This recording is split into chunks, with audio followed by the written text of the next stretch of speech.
that's everyone's resolutions. Let's move on to our 2016 predictions, where I have a feeling things are going to get great. And this time, Keith, we're not going to snake.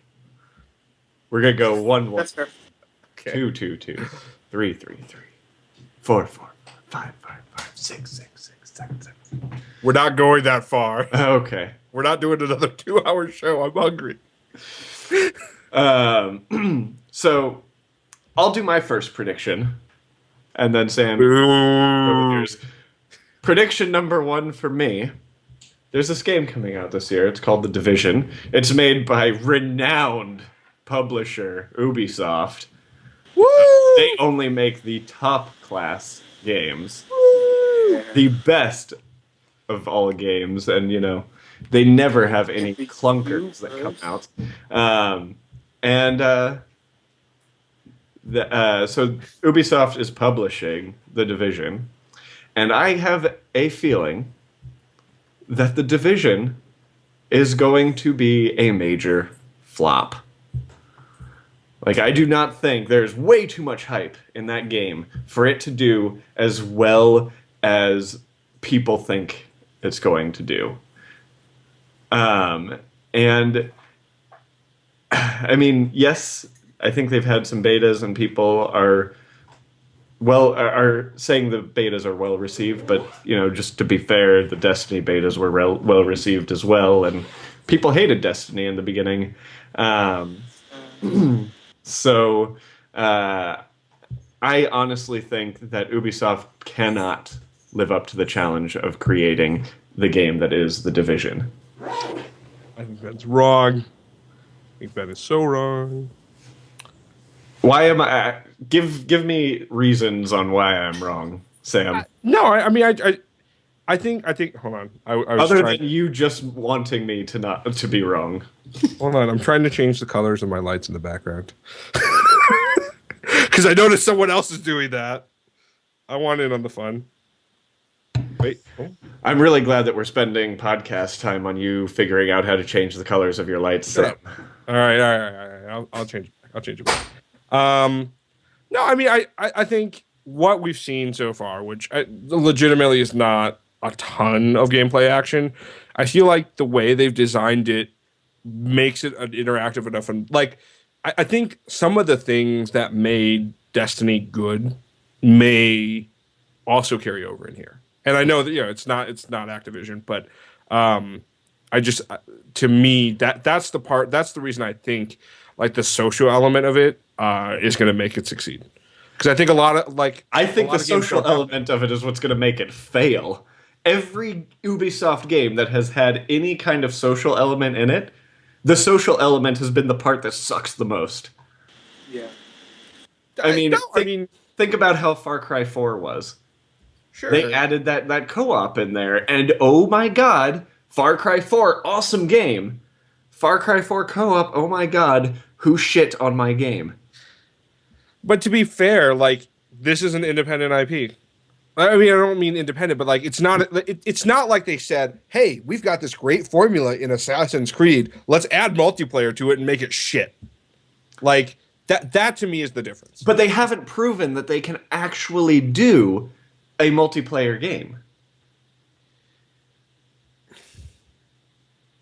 I mean, look at Rainbow Six right now. It is so far away from what Rainbow Six used to be. Yeah. And it's just, it does not play as well as it should. I haven't played Rainbow Six yet, but I mean, like, I kind of probably would agree based on the same kind of game. It might not be, an MMO. Like, Rainbow Six is not an MMO, but you're going to be running into the exact same problems that you're running into in Rainbow Six, and that's, any of the lag that they have is completely making it to where people look at you and you die. Or, it's just... I mean, so here's the thing. Aspect of it is broken. Like, okay, so is your major complaint, at least let's just talk Rainbow Six. Is it a technological restraint? Or is it like gameplay is designed poorly? Gameplay is pretty much designed poorly. Because As opposed to original Rainbow Six As stuff. opposed to original Rainbow Six, yes. Because I've talked about this many times.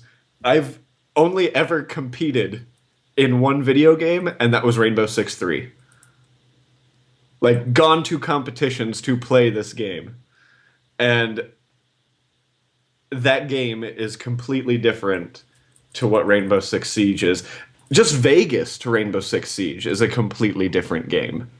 And it's One not. of the things I haven't really been able. I've tried, and it's from Vegas to that. It's just it's Yeah, I mean, I don't know. I don't think.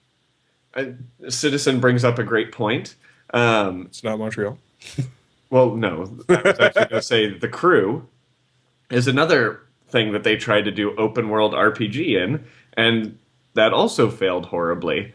I can't imagine that they are going to do so much better on the Division. I don't think that game is going to work. I just don't. And So what you're saying actually, is, okay, go ahead. let me actually throw this out there. I want the Division to do well. I want to love the Division. I want that to be the next Destiny that I pour over 1,800 hours into. Okay? Like, I want that to be that game for me. But I just don't think it's going to be that game. And I think it's going to. I mean, yeah, that's it. Yeah. I mean, Sam, did you have something that you were going to try to throw at me because of that? No, I mean, like, I don't know. I think it's hard to debate that a developer or whatever who hasn't proven their ability to build great multiplayer games. And here's the thing, I'm not a game developer. So I don't know like if the fact that this isn't coming out of Ubisoft Montreal makes any difference whatsoever. Compared to Far Cry 4, Rainbow Six Siege. I don't know. I'm not a game developer. But at the end of the day, like they're going to keep failing until they succeed. Unless the answer is the only way for them to succeed is to acquire a company that's done it successfully. And I don't know if that argument holds water. Like at some point, like hopefully they learn something. Yeah. And maybe they don't. So, and that's fine. That's great if they do learn something. I can't imagine going from the Crew to the Division is going to be this giant leap, though, because that's what we're talking about here. We're talking about a giant leap. It could be better than the Crew. Yeah, but The also like could the work. Crew better. is a completely different like. But the mechanics, the infrastructure is very similar. It's an open world, massive multiplayer online RPG. Like the engine was great. It looked beautiful. It ran like shit.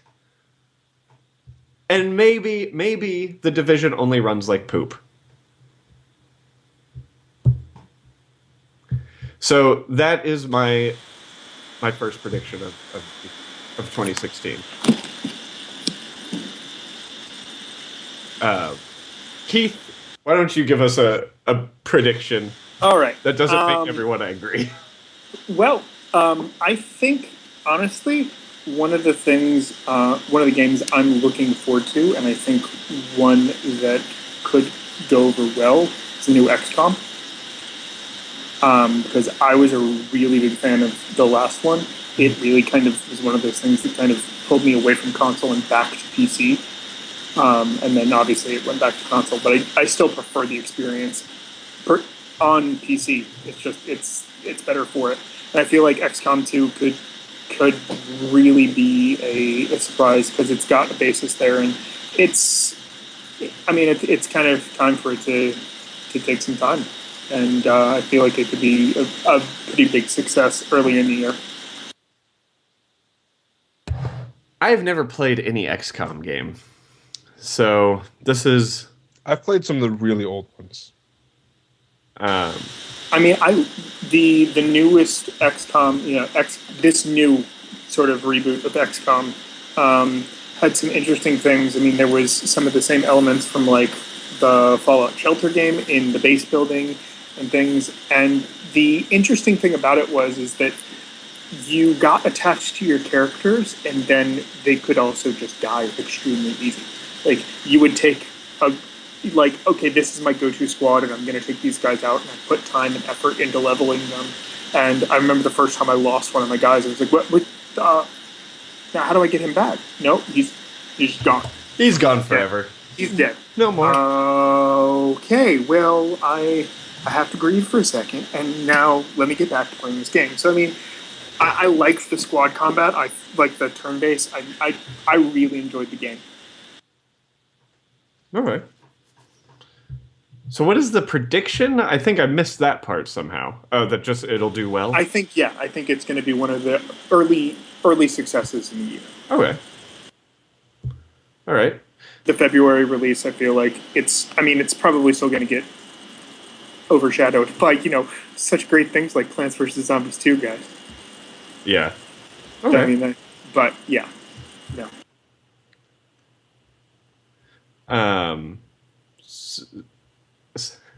Sam, what is your I mean, okay, is it even worth talking about my prediction? Like I don't know if it's worth talking about. What? Why is it not worth talking about? Because like I've literally stood here for like 10 minutes already debating this topic, and everyone is against me. Everyone is against me. About the division? Like, why bother talking about it? Kind of neutral.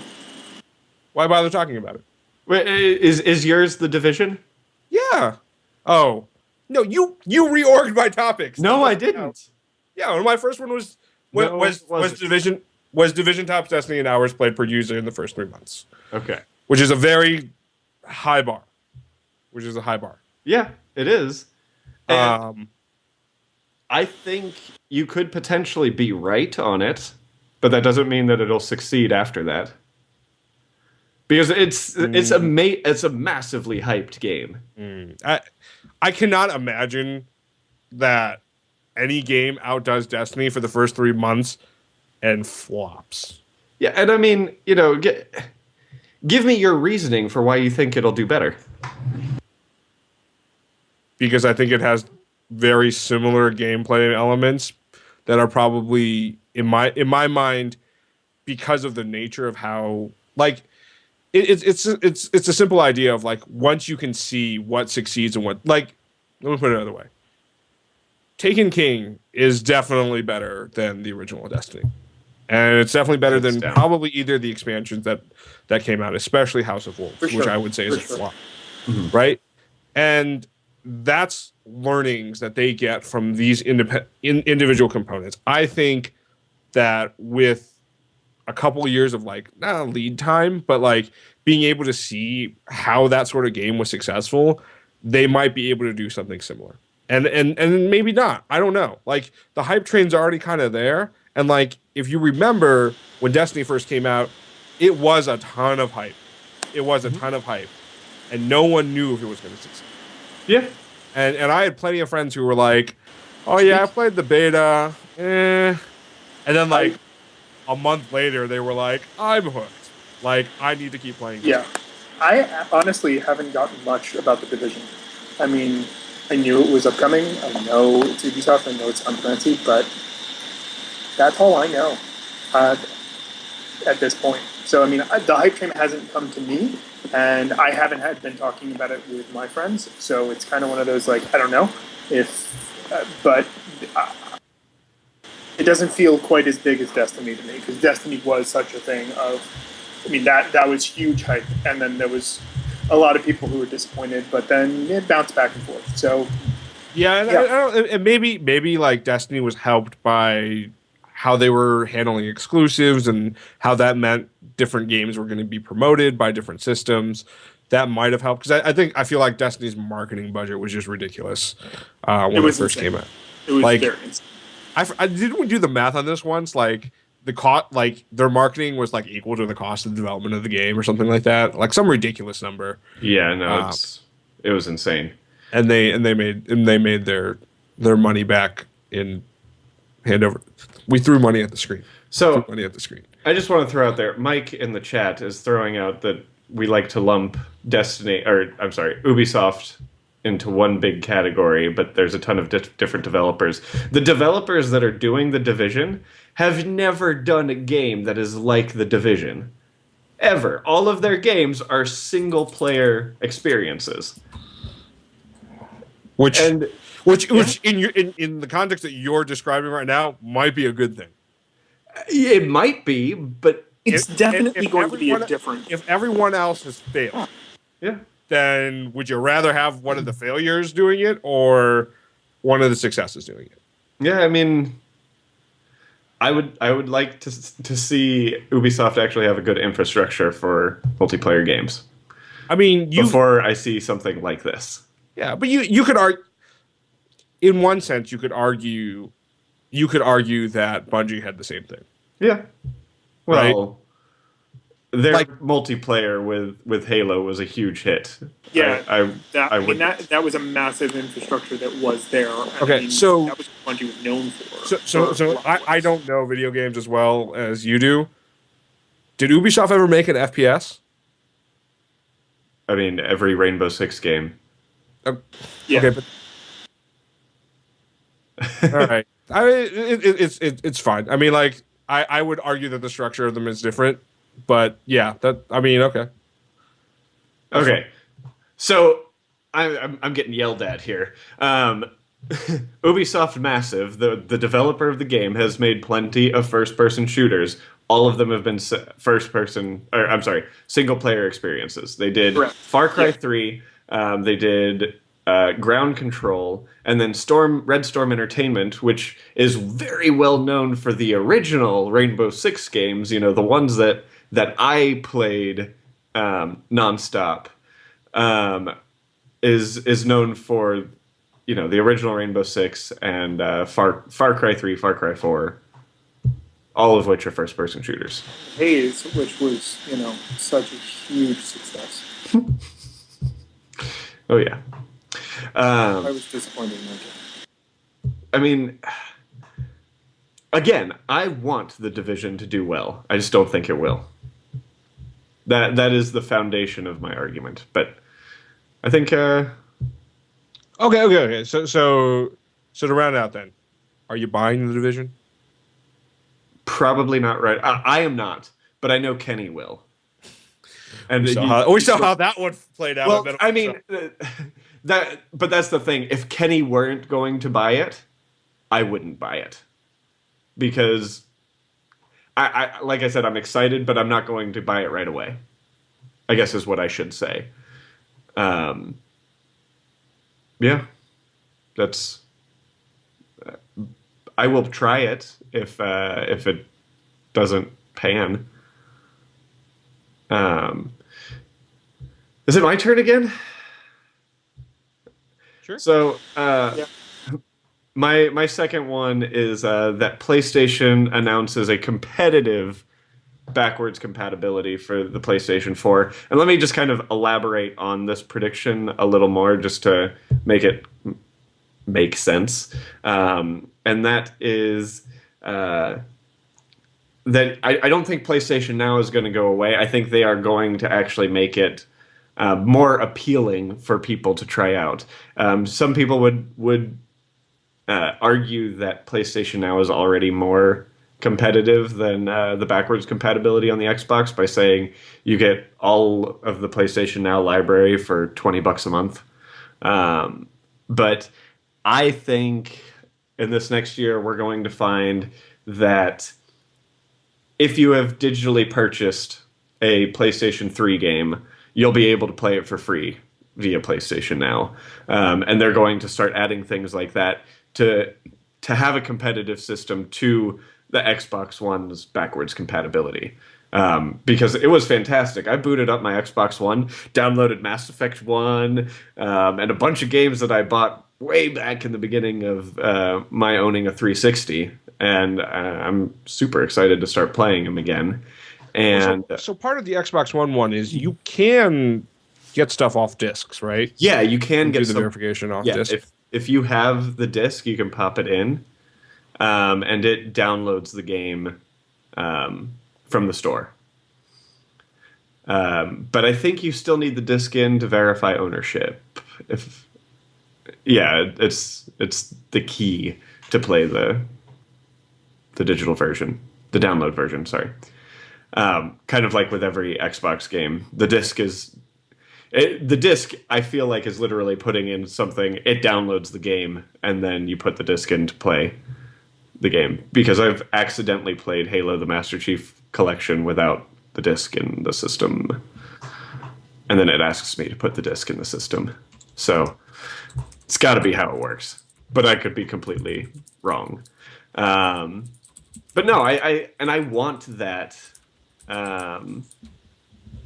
You know, I want to be able to play the games I purchased on PlayStation 3. Like, I'd love to go back and play BioShock Infinite again. I'm one trophy away from the platinum in that, and that'd be great. Yeah, things like that. But I don't want to have to buy it again. Yeah, I mean, I think my biggest problem is that, like, up until this system or this console generation, I never bought stuff online.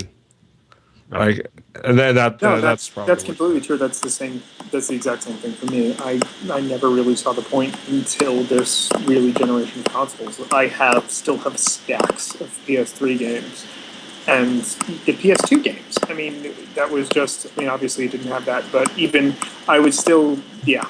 They're just having the hard copy was always important to me until this generation. Yeah, and I think part of it is just, at least for me, and I think the gaming landscape's changed probably a little bit, but like for the longest time, there was just stuff that like I didn't care to play right away. I didn't need the multiplayer side of it. It's kind of how I feel about Metal Gear Solid right now, where I can just wait and get it cheaper and buy it used on disc. I don't do that now because I have that linking thing with Chris, but like if I wasn't, I might still be waiting. Yeah. I mean, I want all of my games. Oh yeah. Yeah. I mean, that's completely fair. Yeah. Mm-hmm. Yeah, the 20 a month might be good. Like I almost feel like the 20 a month is like a, there's two far ends of the spectrum, right? Like the platinum hunters and the like parents who want to not buy games for their kids all the time, and you're just like, well, I'm spending $20 a month on this subscription. Why don't you play one of those games? So like two ends of the gaming spectrum. Why don't you play one of these old games? Yeah. Okay. I mean, here's the thing. Like, I don't know how much more time I would have to play through some of these older games. I just look like at the collection now. There's good stuff. Yeah, there is. But yeah, we'll see. We'll see. I mean, I would be happy if they made the yearly price official. $100 a year. I would do that. I'll definitely consider that. It is now, right? Or you're saying like if they do that and then yeah. Okay. It's a holiday price right now apparently. Yeah. Like a limited time thing. I don't have $100 to spend on that right now when I'm talking about building a PC, but but I did have money to buy Destiny a second time. Yeah. I mean, to be fair, Destiny is super cheap right now. Yeah, it was for the whole thing. Yeah, so that's prediction number 2 for me. Keith, prediction number 2 for you. I really feel like, and I don't think this is, I feel like there's a lot of people who probably agree with me on this. No Man's Sky is going to blow people's minds. I really am excited about this game. No? I'm going to wait for Ben's reaction first, before I comment. Go ahead, Ben. No, I think I'm cautiously optimistic on that game, just because it's kind of in the same boat as The Division for me. It's promising a lot and hasn't shown me a lot. Well, I think But the good thing on that is that, I mean, it's promising a lot, and games that promise a lot, i.e., Destiny, I mean, don't necessarily give you exactly what they promise, i.e., Destiny, but the less they tell you, it gives you less room to be disappointed. And still, from what I've seen, I think it really has the potential to be a very, very cool game. Yeah, I don't doubt that. That is another game where if Kenny doesn't get it, I'm not gonna jump in on it right away. I might eventually jump in on it, but it's one of those games that I look at it and I honestly believe that will be a PlayStation Plus free game in the future, and I can wait a year for that to happen. I mean, that's a fair choice, but I think it's going to be one that, I think it has the potential to be something that people want and will buy a whole lot. Yeah, and I mean, Mike is saying in my ear that he thinks it's something that you'd have to play when it comes out to enjoy it, like Journey. However, I played Journey for the first time this last year and perfectly enjoyed it. So, yeah, I mean, I agree with chat. It's like I'm cautiously optimistic. I'm a little iffy. And Recruit says he thinks No Man's Sky is way likelier than Division to be disappointing. I think that's fair, and I think that's partially because it doesn't necessarily have. I mean, it is a more indie game. I mean, it's still got a lot of money and stuff with it, but I mean, it's not one of the big developers. Yeah, I agree. We'll see. I mean, which is exciting. That's one of the things that is exciting. It's when it's got enough people going, and it is a smaller game. Kind of, yeah. Like, to me, I feel like that doesn't matter. Like, and as much as I'd like to say, like, developers are the only thing that make anything worthwhile in any sort of game. I look at this and say, they're trying to create an incredibly expansive universe. And then you're just like, okay, so what do you do? Procedurally generated universe. Yeah. Too. And then I guess the question becomes like, oh, what do you do in that? Well, we have a really large universe. Like, it will never repeat itself. Like, you could keep going. And then I literally, like, I think from a technological standpoint, it's very cool. Like absolutely. Like, it'll be, the game itself will be revolutionary, at least on a technological level. Yeah, and I think that's the thing that has me most upset. And the thing is, like, the thing that I feel like, if somehow they could have built this in or created a game that was more functionally built around, like, you do stuff on the planets that you own in a way that interacts with the rest of the universe, like, I think I would be a lot more convinced that this would have some level of success. I mean, like, to me, it's like, if you and I legitimately don't know enough about the game, so you can tell me if this is included. But, like, think about, like, Fallout 4 and building your, like, sanctuary, right? Like, people go nuts on that. And if that's what this was as well, on top of all of the other stuff, I could see this being really, really cool. Because, like, as long as they do it better than Fallout did. Yeah. I mean, to me, I feel like one of the reasons I really liked Little Big Planet as a game was that there was, like, a maker universe around it, and that was kind of fun to play with. I don't know if that'll exist here, or if it'll just be really pretty. Yeah, I mean, people spend money on really pretty things. They do, and like I said, it's something I'm very interested in seeing, for sure. But I feel like I am the biggest Debbie Downer of this entire episode. Everyone says, I think this is going to be great. That is me, this show. I'm the old curmudgeon. Sam. Right? Yes. What? Number 2. Yeah. I think you're backwards for most of us. I think, and this prediction hit, like, definitely depends on whether it actually comes out this year or not. I think we'll start seeing backtracking on VR. I don't think it's going to have legs, at least in 2016. I think, but by its very nature, Sam, VR has legs because you have legs. Get out. I mean, yeah. No, I mean, it'll be interesting because I'm sure VR will have a presence at CES. And I'll be interested to look at what they're doing. But I think, Have you used PlayStation VR yet? so I did it at PlayStation Experience the year before. Okay. You actually got a chance to do it. Mm-hmm.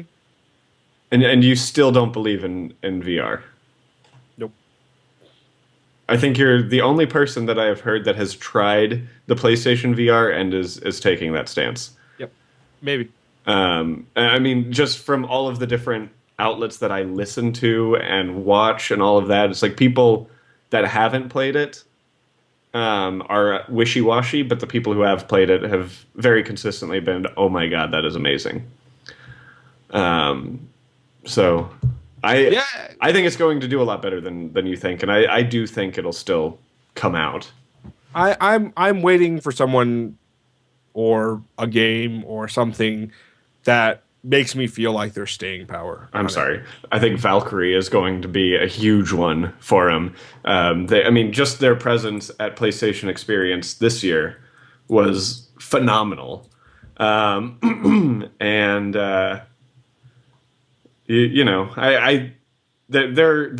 the great games for it already. Recruit puts it well. It doesn't matter if VR is good or not. It could be awesome, but a commercial failure.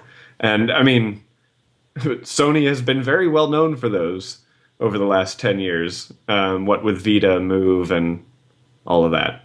And PSP Go. Yeah, to me, it could fall into the range of, like, how, 3D impacted the TV and gaming world, which is to say not very much. Yeah. The thing is, and maybe... Well, unless you look at the 3DS, Sam. I mean, that is a huge hit. Okay. People love the 3DS. Yeah. They just have to do the 3D right. Yeah. Or, the VR exactly. right. Yeah, the thing is, and maybe I was on way too early of a version. I feel like by the time they brought it to PlayStation Experience, it was at least relatively refined, even though it was still Morpheus at the time. But I was not impressed with the quality. Like, I thought true to form as far as like turning your head was good. I wasn't impressed with the image quality out of it. The image quality that I saw was great. Okay, and so maybe that was just the game I played, because I played a really lame game and couldn't get back in line or didn't have the time to. But to me, I feel like it's a little like Google Glass. To be fair, a lot more people are getting to play with this than they ever did with Google Glass. But I remember when Glass was announced and people were playing with it, and you had all these tech reviewers come out and talk about how great it was, and it was like, that's because you used it for like 2 days, and then you like had to send it back. Like, that is not enough time to really understand how Google anything Glass is. tech. Yeah. Yeah. And more importantly, like, you had tech reviewers who would say great things about Google Glass. You should be able to do this. I can do this with it. Who have never used the device. Yeah. And so I realized that more people are getting a chance to play with this, but playing with it for a certain amount of time. Real quickly, I just want to mention something, because Citizen in the chat says, I think if Sony would have combined the Vita with the Xperia, they might have had something. Citizen, they tried something similar to that. They did. Not Sony, but the N-Gage by Nokia is exactly what you're talking about. And coming from someone who owned a Nokia N-Gage, both versions, I don't know why I spent the money on those things. So, that. But back onto the point of VR. I mean, Keith, what do you think about VR? You have not used. Nope. So I have not. What is your theory? Have you not used any VR, or have you just not used Sony stuff? Okay. I have not used any. I don't see the mass market appeal. I think it's niche. I have yet to see anything that really makes me go, okay, that's going to be cool across the board. It hasn't. There hasn't been any one thing that is going to make me go, oh yeah, no, I need to try that. Everything's been like, okay, they're implementing VR and they're doing that, and it's a whole lot better than all of the stuff they played around with in the past. But for the most part, nothing has really grabbed and held my attention with it. I gotcha. And that's all fair. I mean, my argument will always be Valkyrie, because Valkyrie. And I mean, how likely is it going to be that I'm going to put my cell phone on my face? Yeah. So maybe I just don't. I'm Googling it now. Valkyrie is just what? Valkyrie it's integrated with EVE Online. It looks flight sim to me. And it's very flight simmy, okay. But add more Starfighter into it than flight sim. Oh yeah, sure. But it's phenomenal. And then of course there's freaking Ace Combat. When you say phenomenal, you mean it works incredibly well, and it is fun to play. And so the VR element is just literally being able to look around. Well, yeah, that's pretty much. You're in a ship. But you're when you're in a ship and you're in a cockpit, you're literally just looking around. Versus if you were playing an FPS, you could be controlling direction, I guess, with that if you want. Oh yeah, no, you can still control direction with it. Like I turn my head and my ship flies to the right. No, you use your move controls. Okay. That's what I was asking. All right. I mean, I feel like that gives you a more immersive experience, but I'm kind of on board with Sam on this one. I'm like, how is that really, other than the fact that, oh yeah, no, it's very immersive, but how is that changing the gameplay beyond that?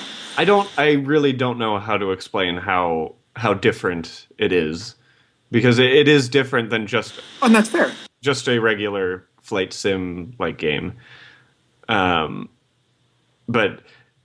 yeah, I don't know how to convince you on that one, and I'm not going to try, just because, like I said, I think it's something more. You have to try it, and then you'll kind of see what the big deal is about it. No, for sure. I mean, that might be a big failure for it. Is that, no one's going to have this way to try it. Yeah, exactly. That's been one of the major things keeping me from trying it. Yeah. All right, I'm going to go into my last prediction. And that is a movie prediction. And another big negative prediction on my part, and that is I think the next Star Trek Beyond, is also going to be a major disappointment. It's not... Are we comparing this to like the first remake or reboot, or the second reboot, or are you just saying like in general? In general, will it do worse than the second one? It'll do worse than both of them for sure. Well, okay. I don't know. The second one definitely did worse than the first one, right? Yeah, yeah, pretty sure. That's right. Okay. I liked Into Darkness more than the first one, so. But that's just me. Yeah, I'm not saying I liked it more, but I really enjoyed it. And I know there's a lot of people who've had a lot of problems with it. Yeah, but it's, my issue with Star Trek Beyond is that it's not being done by J.J. Abrams anymore. I mean, he is a producer on it, which, yay, he's spending money on the movie. But on top of that, it's so worldwide, Into Darkness made 100 million more. Yeah, I'm looking at it now. So my issue with Beyond is A, it's not being done by J.J. Abrams, and B, it's being done by Justin Lin. Which, don't get me wrong, I love Fast and Furious, but I don't understand the reasoning for a guy who's primarily done movies like Fast and Furious. Actually, who has only done Fast and Furious. I guess he's done a couple other things, whatever. To do something like Star Trek. And I mean, I guess I could be falling into that same trap of me saying why The Division is going to do poorly, but it just doesn't make sense to me. And it looks more like like Mike is saying, it looks more like an action movie, or just it doesn't look like Star Trek. It does not look like, oh, let's go explore the final frontier. It's let's get into these big, let's go blow up the final frontier. So that's my issue. It could be good, but I don't think it'll be good. I thought your second knock was going to be that Leonard Nimoy's not going to be in it. I mean, it does. That does suck, but yeah, they'll probably put him in their CG. No, boo. Citizen is saying all Star Trek reboots are action movies, but this one is just. It just seems a little over the top. Watching the trailer. But who knows? Keith, I'll be honest. I think it's going to be part of the course. Like, maybe not much better, or maybe not better than either one. But I don't know. I don't know if we're going to be missing that much. I guess only basing it off the trailer, like literally only basing it off the trailer. I don't know if I can say that I feel like it's going to be that much worse than the other ones. At least enough to say it will definitively be worse. Mm-hmm. Okay. Like, yeah. I mean, like, and this is, like, to be fair, a personal pet peeve of trailers is that, like, I feel like there was a phase where, like, trailers were either revealed too much of what the movie was going to be or was not close to being true to the movie. And I don't know, we might still be kind of in that phase, and that's, I don't know, maybe that's going to be a contributing part. Minus Star Wars trailers, although I only saw the very first trailer that came out. Yeah, I'm going to say Star Wars at least did some steps in the right direction. Yeah, and I think Star Wars, like, and maybe I'm giving them too much credit for this, I have the feeling that they may have tried harder to, like, craft their trailers to not spoil or reveal too much of the movie. So, and play enough to the nostalgia to, like, get people excited. Mm-hmm. So maybe that was a contributing factor, but I don't know. I wouldn't be surprised if you're right that it flops compared to the other two. I also wouldn't be surprised if it was, like, middle of the road. Mm-hmm. Just because there's only so much you can tell from a trailer, and I don't think what I saw from the director in the trailer was enough for me to think, ugh. Yeah. All right. To be fair, I never watched the first Star Trek reboots trailer, so I don't remember if that was any. I'm honestly usually just I watch the first trailer of something, like not the teaser, but the first official trailer. Yeah. Exactly. And then that's all I'll do. Keith, third prediction? My third prediction is also cinematic, and that is that Civil War is going to be controversial. It's going to be controversial. Yes, in that I feel like, for the most part, the Marvel Cinematic Universe has been on a roll as of late, and I feel like this one is going to be more of a miss. Oh, so, interesting. So you're playing on the on kind of the flop train. Interesting. Yeah, kind of. I'm not sure I can call it a flop, but I feel like there's going to be a lot more people disappointed in Civil War. That's just my feeling. It's interesting because I forgot which show we talked about this on, but, like, I think we talked about how Civil War might be more Avengers 2 than Avengers 2 was. That was literally the last episode, right? Okay. Of the show. It was. Yeah. I'm holding out hope. No, I think I agree more with Sam on this one. I would be really disappointed if I was disappointed in Civil War. I'm not expecting it, but I'm thinking that there is a possibility. Yeah. And I will say I think I'm more excited about Doctor Strange than Civil War this year. yeah, no, I mean, I think that's going to be good because we're getting that new phase. But I also think it's going to be interesting to see what happens when Joss isn't involved anymore, Yeah. and he's not It's true. on Civil War. He literally I read the article today that he said, "No, I'm good with Marvel Cinematic," Yeah. and it's going to be interesting to see what it's without Joss. Mm-hmm. I mean, Kevin Feige's still in it, and yeah, he's been there since the beginning, so it might still be good. And Sam, is it just your final Yes. prediction? Yes. We'll make it fast because I Yeah. want food. Hit it. So my prediction is Netflix will win 10 Emmys. I don't know how many it will be nominated for. I don't even know what the Emmys are. I know it won 4 last year, but I think 7 the year before, but mainly in cinematic stuff. Mm-hmm.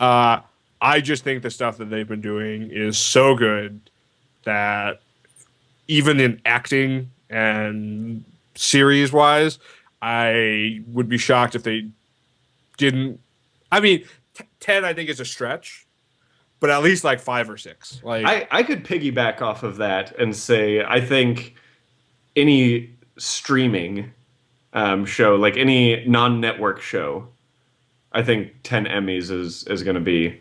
Yeah, I think Easy. that non-network is going to have its. I mean, obviously, it will probably have its biggest year yet, just because there's had the most notoriety and there's the most development for it, just because it's grown and developed. But I think it's also putting out superior products to most everything.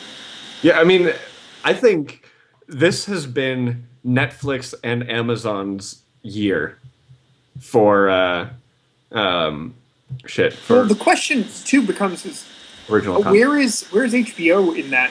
Because I mean, there's a lot that they rely on HBO Go and all of that. So is it? Which way does that go? Because I mean, yes, it is subscription based for cable. Well, but it's not network.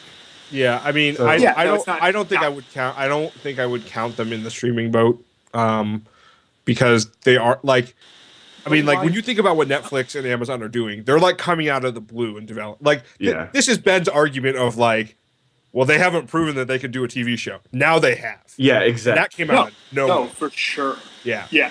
And not just one, like several. A lot. Yeah. I mean, there have been some great Netflix ones: Sense8, Daredevil, Jessica Jones, House of Cards season 2. Orange is the New Black does well. I mean, Master of None is pretty good too. I think is the New Black. I love that. To show. be fair, Master of None I think is an outstanding base. Making a Murderer is another Netflix one, also, isn't it? Yeah, no, Making a Murderer is Netflix. Yeah, they're doing it really well. I'm interested to see the competition grow there because of Amazon with High Castle and some other Transcendence. things. Yeah. High Castle was one that made me go, oh, I need to make sure I have my Amazon set up on my PS4 so I can watch it. Yeah. I agree. And Mozart in the Jungle is an Amazon original, right? Although we won't get another one for like another year, unfortunately. I mean, I think to me, one thing that stands out about these series, especially on streaming, is there was a complaint that I had about American network TV for the longest time, which was they don't build seasons and shows in to tell a story. Mm-hmm. And I think with stuff like Jessica Jones and Daredevil, you're seeing like the perfect mix of both. I think House of Cards season 3 is an example of them not getting that recipe completely right. But I think when you look at a smaller condensed season, but you get the story great in it, it's so much better. I would prefer that over 9 episodes of filler plus 13 episodes of like goodness. I'd rather just have the 13 episodes than the 9 episodes of filler. So that's I think another modality that's it's that sort of blending towards the miniseries that is really, I mean, beneficial, and just the fact that they understand on streaming services that you're going to binge, that they know that they're building that in. Binge, lots of binging, all of the binging. All right, final topic.